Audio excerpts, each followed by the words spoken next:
رحمت کائنات صلی اللہ علیہ وسلم نے تھوڑی دیر کے بعد جب یہ حکم فرمایا کہ نماز کا وقت ہو رہا ہے تو نماز پڑھ لیتے ہیں، یہ وہ وقت تھا، یہ وہ زمانہ تھا کہ جب مسلمان کعبے کی دیوار کے سامنے کھڑے ہو کے نماز بھی نہیں پڑھ سکتے، نماز بھی نہیں پڑھ سکتے، اپنے اپنے گھروں میں چھپ چھپ کے نمازیں ہو رہی ہیں۔ حضرت عمر نے عرض کیا اللہ کے نبی کہاں عبادت؟ فرمایا یہیں جہاں ہم بیٹھے۔ تو عرض کی اللہ کے نبی آج جی چاہتا ہے کہ کعبے میں عبادت کریں، کعبے میں عبادت کیوں نہیں ہو رہی؟ حضور نے فرمایا عمر آپ کی برادری بڑی سخت ہے، یہ قریش بڑے سخت ہیں، یہ کعبے کے اندر جانے نہیں دیتے۔ فرمایا میرے اسلام لانے سے پھر چھپ کر کیوں عبادت ہو، میرے اسلام لانے سے پھر چھپ کر کیوں عبادت ہو؟ پڑھیں گے آج کعبہ میں وہ روکیں جس کی طاقت ہو، وہ روکیں جس کی طاقت ہو، اور یوں کر کے تلوار لہرائی، یوں چمکی اور فرمایا اڑا دوں گا میں سر اس کا کفر کا جو نواب آیا۔ حضور نے فرمایا تمہیں یاد ہو مبارک ہو عمر ابن خطاب آیا۔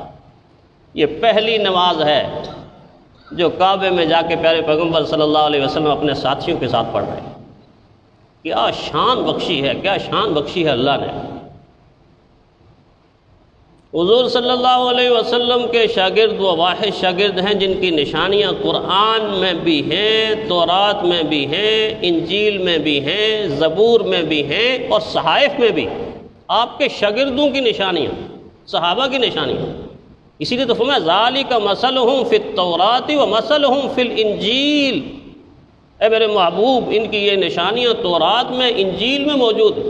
حضور صلی اللہ علیہ وسلم کی نشانیاں تو ہیں ہی ہر کتاب میں، لیکن وہ زمانہ یاد کیے کہ نوجوانی کی عمر میں ابھی تو اسلام کی دعوت بھی نہیں آئی تھی، کہ شام کے سفر میں جب حضرت عمر تجارت کے لیے گزرنے لگے تو ایک بوڑھے میاں آگے بڑھے اور یوں نگاہ دوڑائی اور چہرے پر جمائی اور حضرت عمر کو کھڑا کر کے کہنے لگے ایک درخواست مان لو۔ جی کیا درخواست؟ چمڑے کا ایک ٹکڑا آگے کر دیا۔ اس وقت لکھائی چمڑے پہ ہوتی تھی، ہڈیوں پہ ہوتی تھی، پتوں پہ ہوتی تھی۔ کہنے لگے یہ چمڑے کا ایک ٹکڑا ہے، 2 لفظ اس پہ لکھ دو۔ کیا لکھوں؟ وہ بوڑھے میاں کہنے لگے یہ لکھ دو کہ جب آپ کی حکومت شام پر ہوگی تو مجھے بھی اپنی حکومت میں شریک کرو۔ حضرت عمر جوانی کا عالم، اس وقت تو اونٹ چرانا نہیں آتا تھا، خود کہتے مجھے اونٹ چرانا نہیں آتا تھا، یہ تو بعد میں نگاہ نبوت کا فیض ہے نا، نگاہ نبوت کا ہے۔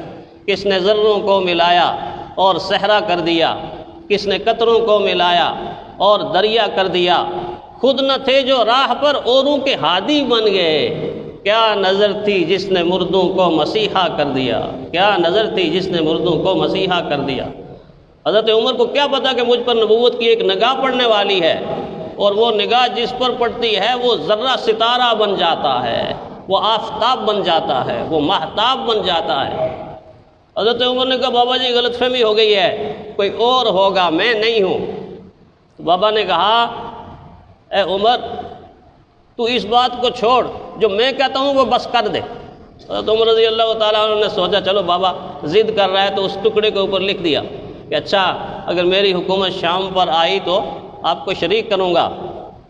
پھر تاریخ نے وہ دور دیکھا اور بڑے عجیب انداز میں دیکھا کہ جب شام فتح ہو رہا تھا، آگے بڑھ کے فلسطین پر مسلمان جا چکے تھے اور عیسائی قلعے کے اندر قید ہو چکے تھے، اور انہوں نے شرط یہ لگائی کہ ٹھیک ہے ہم صلح پر تیار ہیں، لیکن ہم بیت المقدس کی چابیاں صلح کرنے کے وقت اس کو دیں گے جو آپ کا امیر المومنین ہوگا، آپ کے امیر المومنین کو چابیاں دیں گے۔ اللہ نے یہ نشانیاں ظاہر کرنی تھی۔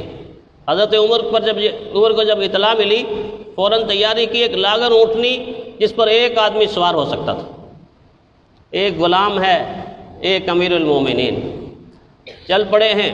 غلام کو کہا سوار ہو جاؤ، پورا امیر المومنین میری مجال، آپ پیدل چلے میں سوار ہو جاؤں۔ فرمایا دنیا کو اسلام کا نظام عدل دکھانا چاہتا ہوں، دنیا کو اسلام کا نظام انصاف دکھانا چاہتا ہوں۔ خادم کو بٹھایا، خود مہار پکڑی، اگلی منزل پہ خود بیٹھے۔ خادم نے ایک ایک منزل پر سوار ہوتے ہوتے جب بیت المقدس کی آخری منزل آئی تو باری غلام کی تھی کہ وہ اونٹ پر بیٹھے، سواری پر بیٹھے۔ اب اونٹ پر بیٹھا ہوا غلام اور نکیل پکڑے ہوئے حضرت عمر۔ اس لیے کسی نے کہا نا کہ فقط اسلام دنیا میں یہ منظر پیش کرتا ہے کہ آقا چل رہا ہے اور سواری پر غلام آیا، کہ آقا چل رہا ہے اور سواری پر غلام آیا۔ یہ کہیں اور نہیں دیکھیں گے آپ، کہیں اور نہیں دیکھیں گے۔ جب اس منزل پر پہنچے تو عیسائی دنیا آنکھیں جما کر بیٹھی ہوئی تھی کہ نقشہ دیکھتے ہیں کیا، اور جب پہنچے تو پوچھا کون ہے امیر المومنین؟ فرمایا یہ جو چل رہے ہیں امیر المومنین ہیں، یہ جو سواری کے اوپر ہے یہ ان کا غلام ہے۔ تو آگے بڑھ کے چابی ان کے حوالے کی اور یہ کہا کہ ہماری کتاب کے اندر یہ لکھا تھا کہ مسلمان جب بیت المقدس کو فتح کریں گے اس کی نشانی یہ ہوگی کہ امیر المومنین پیدل ہوگا، اس کا غلام سواری پر ہوگا۔ فتح ہوا بیت المقدس۔ اب جب وہاں پہنچے اس بابے کو تلاش کیا شام میں تو پتہ چلا بابا انتقال کر چکا۔ اس کا بیٹا وہ چمڑے کا وہ ٹکڑا لے کے حاضر ہوا کہ میرے والد نے یہ آپ سے لکھوایا تھا، میرے والد نے یہ آپ سے لکھوایا تھا۔